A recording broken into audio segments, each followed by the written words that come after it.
Hello friends, and welcome to the Forgotten Past. On this channel, you'll explore untold stories, lost events, ancient discoveries, and hidden secrets from across history. Let's view the video. They were immigrants, warriors, and patriots. The Irish Brigade became one of the most feared and respected units of the Union Army during the American Civil War. Formed of proud Irish Americans, their green flags, Catholic prayers, and unmatched bravery turned them into legends, dying not just for the Union but for Ireland's future too. During the 1840s and 1850s, waves of Irish immigrants arrived in America, fleeing famine and British oppression. Poor and Catholic, they faced harsh discrimination in cities like New York and Boston. The Civil War gave them a chance to prove loyalty, find dignity, and reshape their place in American society through the barrel of a musket. In 1861, the Irish Brigade was officially formed under President Lincoln's order to raise ethnic regiments. Most of its early members came from New York, but recruits also poured in from Massachusetts and Pennsylvania. The brigade was placed under the command of Thomas Francis Meagher, a former Irish revolutionary and escapee from British prison in Tasmania. Meagher, charismatic and politically savvy, inspired men with both American patriotism and Irish nationalism. He promised that their sacrifices would earn respect and possibly future support for Irish independence. Under his command, the brigade adopted green flags with golden harps, evoking a powerful blend of Irish heritage and military pride. For many Irishmen, fighting for the Union also meant striking at Britain, whom they viewed as indirectly supporting the Confederacy. Meagher and other leaders stirred emotions by linking Union loyalty with Irish revenge. Their rhetoric framed the war not only as a fight for America, but for Irish dignity and honor. The Catholic Church played a crucial role in organizing and blessing the Irish Brigade. Chaplains marched beside them, offering Mass, hearing confessions, and giving last rites. Religious symbols were carried into battle, making the brigade both a military and spiritual force. Their Catholic faith became part of their public identity. Early recruitment met with both pride and fear in Irish communities. Some hailed the chance for glory, others mourned sons even before they left. Still, thousands enlisted, driven by hope, hunger, and heritage. With green flags high and rosaries in hand, the Irish Brigade marched to war, eager to carve history in blood. The Irish Brigade first saw heavy action during the Peninsular Campaign of 1862, particularly at the Battle of Fair Oaks. Thrust into brutal, close-quarter combat, they showed astonishing aggression and unity. Their courage under fire began shaping their battlefield legend, gaining the attention of generals and newspapers across the Union states. At the Battle of Seven Pines, they charged Confederate positions with bayonets fixed and flags flying. Despite fierce resistance, the brigade pushed forward with relentless intensity. Their ferocity shocked enemies and inspired fellow Union units. From that day, their reputation for fearlessness and sacrifice began to spread quickly through the ranks. What made the Irish Brigade unique wasn't just their valor, it was their refusal to break under pressure. Officers described their ability to hold the line under murderous fire. Their tactics were aggressive, relying on shock and sheer force. These early encounters proved the Irish were not just willing, they were ready. Casualties were high, but morale remained strong. The Irish war cry, Fá a balla, meaning clear the way, echoed across battlefields, sending shivers through enemies. Letters from soldiers praised their comrades' bravery while mourning the fallen. In newspapers, the green-flagged brigade began to be called the Wild Irish of the Union Army. Camp life between battles was filled with religious rituals, storytelling, and music. Soldiers often sang Irish ballads or recited poetry. Chaplains kept morale high with sermons and sacraments. Despite the trauma of battle, Irish culture bound the men together.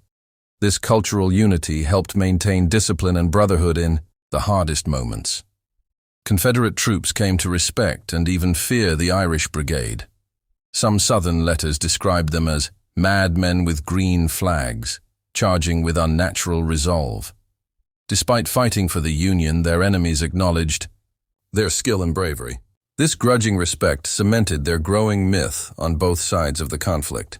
Each battlefield hardened the Irish Brigade further. With every clash, their reputation soared. From New York tenements to Virginia fields, their name became synonymous with courage. They were not just fighting for Lincoln. They were fighting to redefine what it meant to be Irish in America. Their legend had only just begun. On September 17, 1862, the Irish Brigade marched into the Battle of Antietam, one of the bloodiest days in American history. Their mission: charge the Confederate center at the Sunken Road, a natural trench later called Bloody Lane. It would become their most famous and devastating engagement of the war. With green flags raised and rosaries in pockets, the brigade advanced under murderous fire. They faced a wall of Confederate lead, but pressed on in tight formation. Officers fell, entire companies collapsed, but the Irish kept coming. Their stubborn charge broke parts of the enemy line, but at a terrible cost. The ground was soaked in blood. Over 500 of their men lay dead or wounded by the time the smoke cleared. Antitum became a graveyard for the Irish Brigade. Survivors described bodies stacked in layers, comrades screaming prayers or cursing, the green flags riddled with bullets, but still standing tall. Amid the chaos, Chaplain William Corby moved fearlessly across the field, offering blessings, comforting the wounded, and performing last rites. His presence became symbolic of the brigade's deep Catholic faith. Soldiers later said that Corby's bravery and calm gave them strength as they faced death with Irish stubbornness and Catholic devotion. Union commanders, including General McClellan, praised the Irish Brigade's courage. Reports highlighted their terrible losses and unshakable determination. Even President Lincoln took note. Their sacrifice helped deliver a crucial Union tactical advantage. The Irish had not only fought, they had given their lifeblood for the cause. For the Irish-American community, Antitum became sacred. It symbolized both suffering and glory. Funerals were held from Boston to New York. Parishes honored the fallen as martyrs. Families wore mourning bands embroidered with harps. The Irish Brigade's place in American history was now sealed by tragedy and triumph. Years later, veterans and families returned to the Sunken Road to dedicate monuments. The green flags, the prayers, and the screams of that day still echo in the memory of Antitum. For the Irish Brigade, it wasn't just a battlefield. It was holy ground consecrated in Irish blood and American soil. In December 1862, the Irish Brigade was ordered to assault Mary's Heights in Fredericksburg, Virginia, a fortified Confederate position atop a steep hill. The attack was a disaster in the making. Open ground, enemy artillery, and entrenched riflemen ensured almost certain death. Still, the Irish Brigade marched forward without hesitation. With green flags waving and Meagher's voice urging them on, they advanced into a hail of gunfire.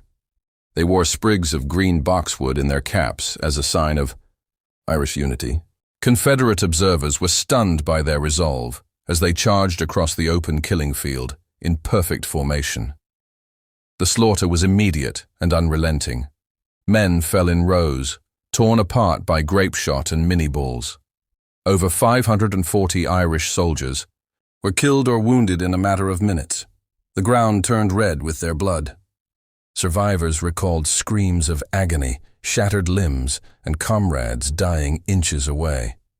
Confederate soldiers watching from behind stone walls were moved by the Irish bravery. Some refused to fire at the second and third waves, saluting the fallen with respect. Southern officers later described the Irish assault as the bravest of the brave, acknowledging courage that transcended sides and politics. Thomas Francis Meagher was devastated by the loss. He blamed the generals for ordering a suicidal charge and struggled to continue leading after seeing so many of his men die needlessly. Meagher's resignation followed shortly afterward, marking the beginning of the brigade's decline in leadership and morale. News of Fredericksburg shocked Irish-American communities. Mourning spread across New York, Boston, and Philadelphia. Churches held mass funerals. Mothers wept, fathers prayed, and newspapers published lists of the dead. The boxwood sprigs became symbols of both pride and grief, green no longer for hope, but for remembrance. Fredericksburg became a turning point. The Irish Brigade had proven its courage beyond question, but at a price it could never recover from. It left Mary's Heights broken in number but unbroken in spirit. Their sacrifice was etched into American memory as the cost of blind orders and unmatched valor. By July 1863, the Irish Brigade was a shadow of its former self. At Gettysburg, it entered the Wheatfield with fewer than 600 men, down from thousands. Yet they fought with the same fury. Despite heavy losses, they helped stall the Confederate advance, proving their mettle once more on sacred ground. Before the battle, Chaplain William Corby stood atop a rock and gave general absolution to the brigade. Thousands of soldiers, Catholic and non-Catholic alike, stood in silence. That moment, captured in paintings and memory, became one of the most iconic spiritual scenes of the entire Civil War. In the Wheatfield, Irish soldiers charged into dense woods and rock-filled farmland. The fight was vicious and confused. Smoke choked the air. Men died grappling hand to hand. The Irish held their ground against overwhelming odds before being forced to fall back. Their courage helped turn the tide that day. Although the brigade earned praise again, the cost was unbearable. Survivors felt disillusioned. The cause that once inspired songs and sermons now seemed soaked in endless grief. Enlistment dropped sharply. Irish communities, once eager to send their sons, began resisting further sacrifice for a union that offered little in return. Leadership also changed. Meagher was gone, and Colonel Patrick Kelly now commanded. While brave, Kelly lacked Meagher's political charisma. The brigade participated in campaigns through 1864, including the Wilderness and Spotsylvania, but their numbers never recovered. They had become a symbol more than a force. Still, each battle brought moments of glory. At Reams Station and Cold Harbor, the Irish again charged into impossible odds. Though few in number, they fought with the pride of an entire people. Their green flags, though faded and tattered, still led them forward like relics of a once mighty host. Gettysburg and the later campaigns marked a new phase, less glory, more grim endurance. Yet, they endured. The Irish Brigade, no longer fighting to prove themselves, now fought because it was all they had left. Loyalty, legacy, and the hope that their sacrifice might someday mean something greater. When the Civil War ended in 1865, the surviving members of the Irish Brigade returned to a changed America. Many carried wounds, physical and invisible. They returned to immigrant neighborhoods where their heroism offered pride, but few material rewards. Yet, they brought back something greater, a legacy forged in blood and courage. Communities honored the veterans as symbols of Irish valor. Parades marched annually on St. Patrick's Day with green flags and drumlines. Monuments were erected across the north, from Gettysburg to Antitum, engraved with harps, crosses, and names of the fallen. The Irish Brigade had become immortal in stone and song. The story of the brigade became a source of cultural identity for Irish Americans. No longer just drunken immigrants or untrustworthy Catholics, they were now soldiers who had bled for the Union. Their sacrifices redefined what it meant to be Irish in America, brave, loyal, and willing to die for their adopted home. Chaplain William Corby continued to serve the community, eventually becoming president of the University of Notre Dame. His blessing at Gettysburg was memorialized in paintings, sermons, and books. Thomas Meagher, though gone from the brigade, remained a heroic figure, eventually dying mysteriously while serving as acting governor of Montana Territory. Irish Brigade veterans played active roles in politics, labor movements, and veterans organizations. They spoke at reunions, wrote memoirs, and helped shape post-war Irish-American identity. Their voices, once silenced by death or war trauma, now demanded recognition, equality, and respect in the rapidly modernizing republic. Even today, the Irish Brigade remains a powerful symbol, Their green flags are preserved in museums. Reenactors march in their memory. Songs like Kelly's Irish Brigade keep their legend alive. Their story is told not just as military history, but as a tale of perseverance, identity, and belonging in a divided land. The Irish Brigade fought not only for the Union, but to prove that Irishmen belonged in America. Their blood paid the price of inclusion. In doing so, they turned tragedy into transformation and suffering into myth. Their story still echoes in cemeteries, churches, and every battlefield where green once flew beside blue. Thanks for watching The Forgotten Past. If you enjoyed the journey, like, subscribe, and turn on the notification bell so you never miss a hidden story or untold truth. New discoveries await. See you in the next video.